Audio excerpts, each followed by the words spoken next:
Hello दोस्तों, welcome to HP classes. कैसे हैं आप सभी लोग? आई होप आप सभी बढ़िया होंगे। तो आज की इस क्लास में हम इंडियन ज्योग्राफी के अंदर एक और टॉपिक को कवर करने वाले हैं जो कि फिजियोग्राफिक डिवीज़न ऑफ हिमालय पे होने वाली है। अब फिजियोग्राफिक डिवीज़न में हम लोग पहले लैटिट्यूडनल डिवीज़न को ऑलरेडी कवर कर चुके हैं। आज हम फिजियोग्राफिक डिवीज़न के अंदर हम लॉन्गिट्यूडनल डिवीज़न करेंगे हिमालय का।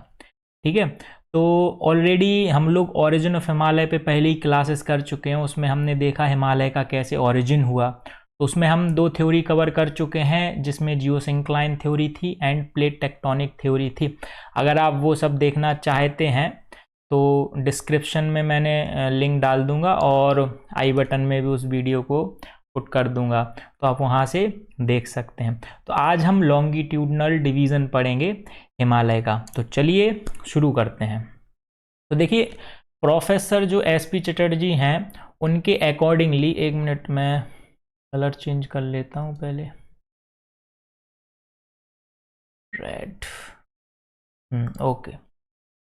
प्रोफेसर जो चटर्जी हैं 1973 में, उनके अकॉर्डिंगली हिमालय को कुछ पार्ट्स में डिवाइड किया गया, ईस्ट से लेके वेस्ट तक। ठीक है, या वेस्ट से लेके ईस्ट तक। अब देखिए, दो टाइप का डिवीज़न होता है। एक तो लैटिट्यूडनल डिवीज़न होता है। लैटिट्यूडनल डिवीज़न में हमने देखा ट्रांस हिमालय होता है, ग्रेटर हिमालय होता है, लेसर हिमालय होता है, शिवालिक्स होता है। लेकिन अब हम लॉन्गिट्यूडनल के बेसिस पे हम डिवीज़न करेंगे। तो उस बेसिस पे देखिए, कश्मीर हिमालय होता है और हिमाचल हिमालय होता है, कुमाऊन हिमालय होता है, सेंट्रल हिमालय जिसको हम नेपाल हिमालय भी बोलते हैं, और ईस्टर्न हिमालय होता है जिसे हम असम हिमालय भी होता है। यहाँ पर देखिए स्पेलिंग मिस्टेक है, कोई बात नहीं, हिमालय लिखा हुआ है यहाँ पर। ठीक है, अब इसमें हम एक एक करके सारे के सारे जो इसके टाइप्स हैं, जो ये 5 दिए हुए हैं, उनको हम डिटेल, देखिए ये जो क्लास होने वाली है थोड़ी डिटेल होगी। बाकी की जो हमारी क्लासेस है उससे थोड़ी लंबी चलेगी, 8-10 मिनट लंबी, क्योंकि इसमें काफ़ी ज़्यादा डिटेल दी हुई है। इसमें पासेस वगैरह भी दिए हैं, जो इम्पोर्टेंट माउंटेन पासेस हैं जो तिब्बत वगैरह से इंडिया को कनेक्ट करते हैं। तो चलिए एक एक करके हम सारे टॉपिक्स को कवर करते हैं। तो देखिए, अगर कश्मीर हिमालय की बात करें तो यहाँ पर आप लोगों को ये पूरा मैप दिख रहा होगा कश्मीर का।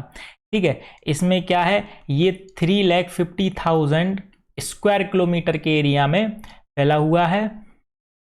ठीक है, और इसकी लेंथ कितनी है, एक मिनट, हाँ, लेंथ कितनी है इसकी, 700 किलोमीटर है। और अगर इसकी विड्थ की बात करें तो ये 500 किलोमीटर है। एवरेज हाइट यहाँ की जो माउंटेन रेंजेस है वहाँ की जो एवरेज हाइट, मतलब पूरे जो कश्मीर है सारा का सारा, उसकी एवरेज हाइट कितनी है, 3000 मीटर की एवरेज हाइट है। ठीक है, लार्जेस्ट नंबर ऑफ ग्लेशियर्स जो इंडिया के हैं वो कश्मीर हिमालय में पाए जाते हैं। ठीक है, कश्मीर वाले एरिया, मतलब कश्मीर एक स्टेट के तौर पर अलग है, लेकिन अगर कश्मीर हिमालय की बात करें तो उसमें लद्दाख भी इंक्लूड हो जाता है। और लद्दाख दुनिया का सबसे ज़्यादा लॉफ्टीएस्ट मतलब हाइट पे सबसे बड़ा, ये मतलब पहला ऐसा है लद्दाख डेजर्ट इनहैबिटेटेड रीजन माना जाता है, जहाँ पर ये पेड़ पौधे वगैरह जीवन जैसी मतलब कोई वैसा नहीं पाया जाता है, डेजर्ट जैसा हम मान लेते हैं। लद्दाख एक कोल्ड डेजर्ट ही तो है। तो इतनी हाइट पे इकलौता लद्दाख ही है जो इंडिया में और वर्ल्ड में अगर कंपेयर करें तो वर्ल्ड का है, यहाँ पर लिखा है ना, Ladakh is one of the loftiest inhabited region in the world. अब कश्मीर वैली की बात करें, कश्मीर वैली काफ़ी सुंदर वैली मानी जाती है। ये सराउंडेड होती है ग्रेटर हिमालय से और लेसर हिमालय से। इसका जो पूरा रीजन है वो 4920 स्क्वायर किलोमीटर का रीजन कवर करता है। ठीक है, अगर स्पेसिफिक फीचर्स की बात करें तो यहाँ करेवा लैक्यूस्ट्राइन डिपॉजिट्स पाया जाता है। अब ये क्या होता है, देखिए, जो बहुत पुराने तालाब वगैरह होते हैं तो उनका जो, जैसे ये तालाब वगैरह है, ठीक है, अब इसका जो डेप्थ में जो इसका तल होता है तो वहाँ पर जो डिपॉजिट हो जाता है ना मिट्टी वगैरह का और जो कुछ भी, तो वो डिपॉजिट, अब वहाँ से तालाब वगैरह तो हट गए, तो जो डिपॉजिट वहाँ पर रह गया है तो वो बहुत उपजाऊ, वहाँ पर यही करेवा फॉर्मेशन, वहाँ पर डेपोजिट, लैकुस्ट्राइन डेपोजिट होता है, जिसमें सैंड भी पाई जाती है, सिल्ट भी पाई जाती है, क्ले भी पाई जाती है। अब यहाँ पर क्या होता है, ये सबसे ज़्यादा अच्छा माना जाता है सैफरॉन के कल्टीवेशन के लिए। सैफरॉन पता है क्या होता है आप लोगों को? सैफरॉन मतलब वो क्या बोलते हैं, अरे वो मिठाई वगैरह में डालते हैं, ठीक है, हाँ मतलब याद नहीं आ रहा यार, वो ऐड आती है एक, ठीक है, केसर, केसर बोलते हैं उसको, ठीक है। एंड ऑर्चार्ड्स मतलब होते हैं बगीचे, बगीचे जैसे एप्पल हो गया, पीच हो गया, आलमंड, बादाम, वॉलनट मतलब अखरोट, ठीक है, एप्रिकॉट वगैरह, इन सब के क्या है, कई सारे बगीचे लगे हुए हैं। पता होगा आपको जो ये एप्पल वगैरह और बादाम, ये अखरोट वगैरह होते हैं, ये सब कश्मीर वाले एरिया में ही उगाए जाते हैं, ठीक है। अगर हिमालय की बात करें, जो कश्मीर मतलब कश्मीर वाले एरिया में है, तो हाई स्नो कवर्ड पीक्स, यहाँ पर जो माउंटेन पीक्स हैं वो हाई स्नो, थिक स्नो जो बर्फ होती है उससे कवर्ड रहते हैं, ठीक है। यहाँ पर इंटरलॉक स्पर्स होते हैं।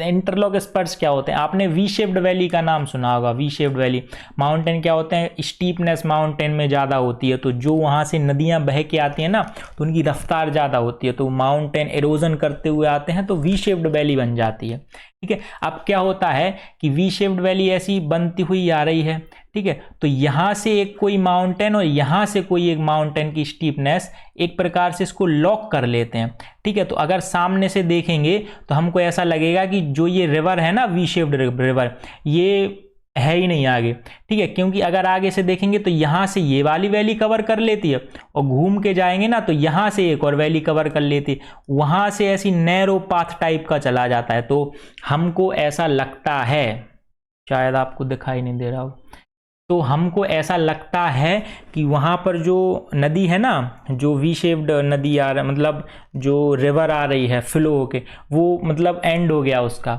लेकिन वो क्या होता है, इंटरलॉक्ड स्पर्स होते हैं, जो माउंटेन की स्टिफनेस होती है ना, वो इंटरलॉक हो जाती हैं, तो हमको लगता है ऐसा, बल्कि ऐसे घुमाव होके नदी और आगे की तरफ होती है, ठीक है।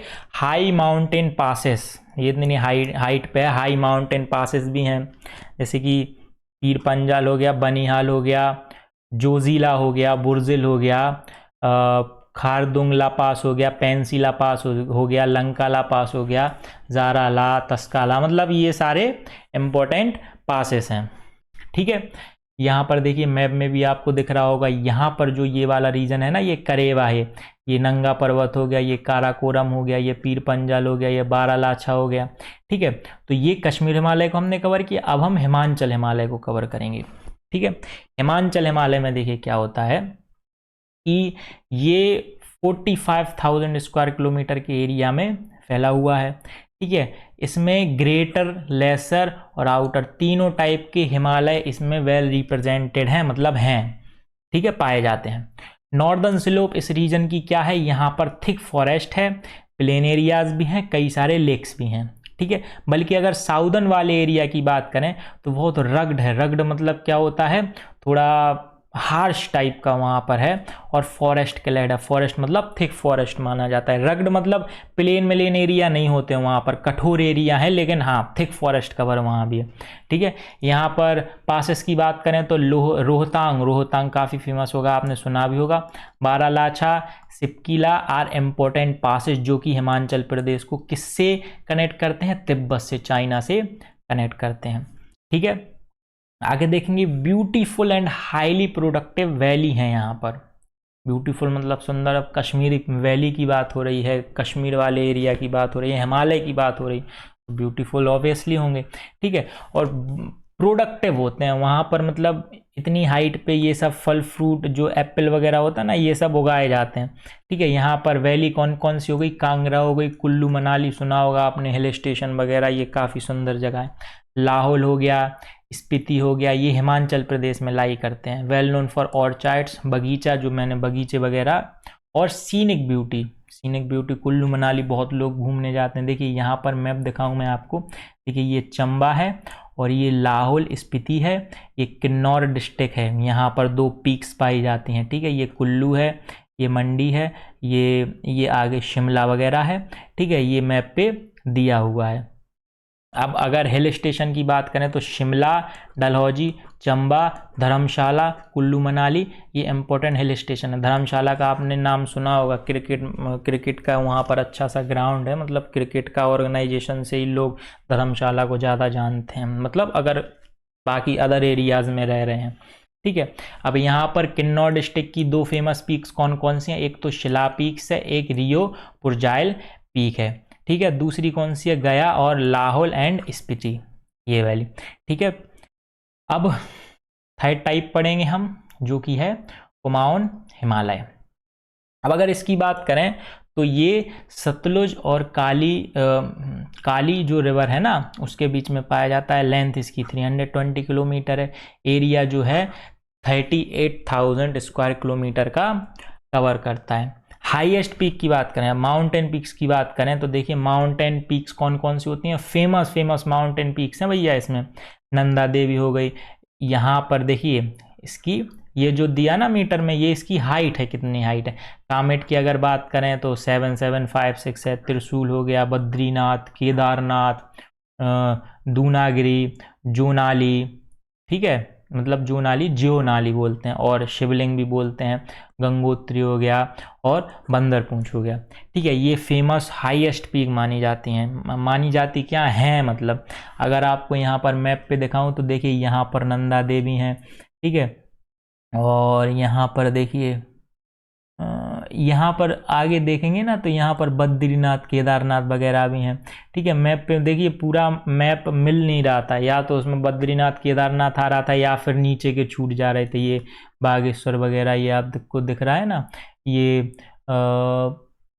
यहाँ देखिए, यहाँ अल्मोड़ा भी है, रानीखेत भी है, नैनीताल भी है। ठीक है, और पिथौरागढ़ भी है, और यहाँ पर ऊपर ये दिख रहा है ना त्रिशूल वगैरह आपको, मतलब छोटा है, थोड़ा ढंग से देखना पड़ेगा। ठीक है, जितना जूम कर सकता था मैंने कोशिश की है। ठीक है, उसके बाद हम देखेंगे Gangotri, Milam, Pindar are main glaciers of Uttarakhand. Normally अगर कुमाऊन हिमालय की बात करें तो वो उत्तराखंड वाले रीजन को कवर करता है। ये जो 3 है ये मेन ग्लेशियर्स हैं उत्तराखंड वाले रीजन का। फेमस अगर हिल स्टेशन की बात करें तो मसूरी, नैनीताल, रानीखेत, अल्मोड़ा, बागेश्वर। बागेश्वर जी वाले बागेश्वर नहीं, दूसरे वाले बागेश्वर हैं वहाँ पर। ठीक है, तो ये क्या होगा? इम्पोर्टेंट हिल स्टेशन होगा। अगर इम्पोर्टेंट पासेस की बात करें जो कि तिब्बत से कनेक्ट करते हैं तो ये थागाला हो गया, मुलिंगला, मतलब ये लाला करके होते हैं, पासेस लिखे रहते हैं। ला माना पास, नीति पास, तुन जुन ला। ठीक है, सलसा पास हो गया, बलचादुरा हो गया, कुंगरी बिंगरी पास हो गया, लंपियादुरा हो गया, मंगशादुरा हो गया, लिपू लेक। ये इम्पोर्टेंट पासेस हैं। पासेस भी मतलब अगर आप यूपीएससी वगैरह की कर रहे हैं तो इम्पोर्टेंट पासेस भी पूछ लेता है, मतलब लिखना पड़ता है अगर रिटन पेपर ऑप्शनल वगैरह हो। ठीक है, अगर ठीक है, अब अगर क्या फोर्थ वाला शुरू करते हैं, सेंट्रल हिमालय। सेंट्रल हिमालय कहाँ से कहाँ तक होता है? ये रिवर काली से तिस्ता रिवर तक की लेंथ की अगर बात करें तो 800 किलोमीटर की लेंथ होती है। ये लगभग 1,16,800 स्क्वायर किलोमीटर का एरिया कवर किए हुए हैं। मोस्ट ऑफ द इसका जो पार्ट होता है ये नेपाल में है, लेकिन इसका कुछ जो पार्ट होता है ना, जैसे कि ईस्टर्न पार्ट, उसको सिक्किम बोलते हैं। ठीक है, एंड दार्जिलिंग डिस्ट्रिक्ट, वेस्ट बंगाल का जो दार्जिलिंग डिस्ट्रिक्ट है वहाँ भी सेंट्रल हिमालय। मतलब अगर सेंट्रल हिमालय की बात करें तो मोस्ट ऑफ द इसको, क्योंकि नेपाल हिमालय इसलिए तो बोलते हैं क्योंकि उसका मोस्ट ऑफ द पार्ट क्या है? नेपाल में है, लेकिन कुछ सिक्किम में, और जो वेस्ट बंगाल का डिस्ट्रिक्ट है दार्जिलिंग उसमें भी है। ठीक है, इसीलिए इंडिया के अंदर हम इसको पढ़ते हैं। ऑल 3 रेंजेस इस पे भी रिप्रेजेंट है, चाहे वो लेसर हो, चाहे ग्रेटर हो, चाहे शिवालिक्स हो। ठीक है, अब अगर इसके इम्पोर्टेंस की बात करें तो जो हाईएस्ट पीक है ना वर्ल्ड में, माउंटेन की हाईएस्ट पीक, वो इसी में पाई जाती है। किस में पाई जाती है? सेंट्रल हिमालय में। ठीक है, जैसे कि कौन कौन सी? माउंट एवरेस्ट हो गई, कंचनजंगा हो गई, माकालू हो गई, धौलागिरी हो गई, अन्नपूर्णा हो गई। ठीक है, मानासुल हो गए, गौसाईनाथ हो गई। ये जो हाईएस्ट पीक्स हैं, मतलब माउंट एवरेस्ट तो सब नहीं सुना होगा, कंचनजंगा सॉरी। ठीक है, ये हिमालय वाले पार्ट के किसमें, सेंट्रल वाले हिमालय में पाई जाती हैं। ठीक है, फ्यू पासेस हैं, बहुत फ्यू पासेस हैं इसमें। एक तो नाथुला है और जेलेपला कनेक्ट टू गंगटोक को, सिक्किम को किससे, लहसा तिब्बत चाइना से कनेक्ट करता है। ये दोनों याद करके रखना, नाथुला पास और जेलेपला पास, इंपॉर्टेंट पास इसमें से आते हैं। ठीक है, अब लास्ट इसका टाइप पढ़ेंगे, जो कि देखिए यहाँ पर इसका मैप भी दिखा देता हूँ। देखो ये धौलागिरी है, अन्नपूर्णा है, मानासुल है, और गणेश यहाँ पर ये दिख रहा है ना, चिउली भी लिखा रहता है कहीं पर, और ओयो भी यहाँ पर लिखा हुआ, मतलब ओयो नहीं, ओयू। ठीक है, और यहाँ पर एवरेस्ट, ठीक है, माउंट एवरेस्ट। ठीक है, यहाँ पर कंचनजंगा, ये मैप पे दिए हुए हैं। और इधर पे क्या पता नहीं कहाँ है जी। ठीक है, कोई नहीं, एक्स्ट्रा बहुत सारी मैप देखोगे आप लोग, इतनी सारी चीज़ें दी रही होती हैं। ठीक है, अब लास्ट और पढ़ लीजिए, जो कि है ईस्टर्न हिमालय। ईस्टर्न हिमालय की अगर हम बात करें तो ईस्टर्न हिमालय कहाँ से कहाँ तक, किस रिवर से किस रिवर, तिस्ता रिवर से लेके ब्रह्मपुत्र रिवर तक ये फैला हुआ है। अगर बात करें लेंथ की तो 720 किलोमीटर की लेंथ है। एरिया की बात करें तो 67,500 स्क्वायर किलोमीटर के एरिया में फैला हुआ है। Eastern Himalaya occupies the state of Arunachal Pradesh and Bhutan. Eastern वाला एरिया किस किस को कवर किया है, देखिए यहाँ पर भूटान हो गया और अरुणाचल प्रदेश। उसके बाद देखिए यहाँ पर सिंटेक्सियल बेंड ले लेता है हिमालय, मतलब यहाँ से तो ऐसी ऐसी रेंजेस आई हैं, लेकिन यहाँ से टेढ़ी रेंज ले लेता है, फिर आगे तक चला जाता है। इसी में पढ़ेंगे मतलब आगे हम। ठीक है, ईस्टर्न हिमालय इंक्लूड्स अका हिल है, डाफला हिल है, मिरी हिल है, एवोर हिल है, मिशमी हिल है। ठीक है, और नमचा बरवा है। यहाँ पर कुछ दी देखी, सब तो नहीं मिल रही थी, सब बहुत ज़्यादा देखा मैंने, लेकिन जो इम्पोर्टेंट है देखिए, ये दाफला, मिशमी, पतकाय, मिकरी, नागा हिल, ठीक है, गारो, काशी, जैंतिया, ठीक है, तिस्ता ये रिवर है। ठीक है, यहाँ पर कंचनजंगा वहाँ सेंट्रल वाले की है। ठीक है, अब the number of mountain passes कौन कौन से इसमें, ये बोमदिला है, ठीक है, लोमला, तुंगा, योंग्याप, दिफू, पनगसाऊ, तेसेला, देहांग, देबांग, अरुणाचल प्रदेश की मोस्ट इम्पोर्टेंट ये पासेस हैं। ठीक है, अब आगे सिंटेक्सियल बेंड की अगर बात, मतलब यहाँ पर ईस्टर्न हिमालय की एक बात इंपॉर्टेंट ये है, यहाँ पर हैवी रेनफॉल होती है, फ्लूवियल मतलब सॉइल इरोजन भी यहाँ पर क्वाइट प्रोनाउंस्ड है, मतलब होता रहता है यहाँ पर। ठीक है, on the southern border of Arunachal Pradesh Himalaya takes southerly turn. अब यहाँ पर हिमालय के सिंटेक्सियल बेंड की बात करते हैं, साउदर्ली डायरेक्शन में आ जाता है। ठीक है, तो अब अभी तक हिमालय कहाँ से कहाँ तक चल रहा था, वेस्ट से लेके ईस्ट चल रहा था, लेकिन अब सिंटेक्सियल बेंड के बाद नॉर्थ साउथ डायरेक्शन में हिमालय चलेगा अब। ठीक है, passing through the state of Arunachal Pradesh, Arunachal Pradesh से तीरप डिवीजन यानी कि नागालैंड, मणिपुर, त्रिपुरा, मिजोरम। ठीक है, Himalaya are locally known as Purvanchal. यहाँ पर जो सिंटेक्सियल बेंड लेने के बाद नॉर्थ से साउथ डायरेक्शन में हिमालय जाता है, तो उस वाले जो एरिया है ना, उसको क्या कहते हैं, पूर्वांचल कहते हैं। ठीक है, main hills of eastern Himalaya कौन कौन से है, पतकाय बूम है, ठीक है, ये अरुणाचल प्रदेश में है, नागा हिल जो है नागालैंड में है, मणिपुर हिल मणिपुर में है, ब्लू माउंटेन्स जो है वो मिजोरम में है, त्रिपुरा रेंज त्रिपुरा में है, और एक ब्रेल रेंज है, ये पता नहीं कहाँ है, मतलब ये इसी नीचे वाले एरिया में होती है। ठीक है, यहाँ वाले और नीचे चले जाओ वहाँ पर होती है। ठीक है, these hills are heavily forested.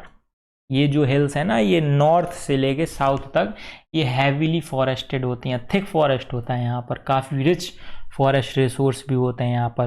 Purvanchal joint by Meghalaya plateau in the west, west वाले एरिया में, इस तरफ वाले मतलब इस तरफ वाले एरिया में मेघालय, इस तरफ वाले एरिया में ये किसको मिल जाते हैं, मेघालय वाले प्लेट्यू से मिल जाते हैं। ठीक है, और इसके बाद इसका आगे एक्सटेंशन म्यांमार माउंटेन चेन से भी कंटिन्यू होता रहता है, मतलब म्यांमार से भी कंटिन्यू, और southward up to Andaman and Nicobar island and even up to archipelago of Indonesia. मतलब नीचे इसका एक्सटेंशन, क्योंकि म्यांमार के बाद अपने वहाँ पर समुद्र लग जाता है, मतलब सी लग जाता है, तो उसके आगे भी अंडर, मतलब अंडर सी भी उसकी जो माउंटेन रेंज है ना, वो कंटिन्यू है लगभग इंडोनेशिया तक। ठीक है, तो यहाँ पर इसका एक बार मैप और आप लोग देख लीजिए। यहाँ पर मिजो हिल है, और यहाँ पर ब्राज़ील है, और नागा हिल है, पतकायबूम है। ठीक है, ये सारी रेंजेस हैं। और बस आज की क्लास में इतना ही। और अगर पिछली वाली देखी, पिछली वाले में हमने लैटिट्यूडनल डिवीज़न पढ़ा, उसमें ट्रांस हिमालय, ग्रेटर, लेसर, सिवालिक्स, ये सब पढ़े हैं। ओरिजिन भी अगर देखना चाहेंगे तो मैं प्लेलिस्ट की लिंक डाल दूंगा। अगर आपको नॉलेजेबल ये क्लास लगी है तो लाइक कर देना, और फर्दर अगर नोटिफाई होने के लिए मेरे इंडियन ज्योग्राफी की वीडियोस के लिए तो सब्सक्राइब कर लीजिए। Time to time knowledgeable videos रहती हैं। देखिए एफर्ट इनमें बहुत ज़्यादा लगता है, 3 से 4 दिन इस कंटेंट को रेडी करने में लग जाता है। बुक्स में थ्योरी और इतना ज़्यादा नहीं रहता है, अलग अलग प्लेटफॉर्म से इकट्ठा करके इनको बनाना पड़ता है, पता होगा आप लोगों को। ठीक है, तो सब्सक्राइब कीजिए, लाइक कीजिए। मिलते हैं अगली क्लास में। जय हिंद, वंदे मातरम।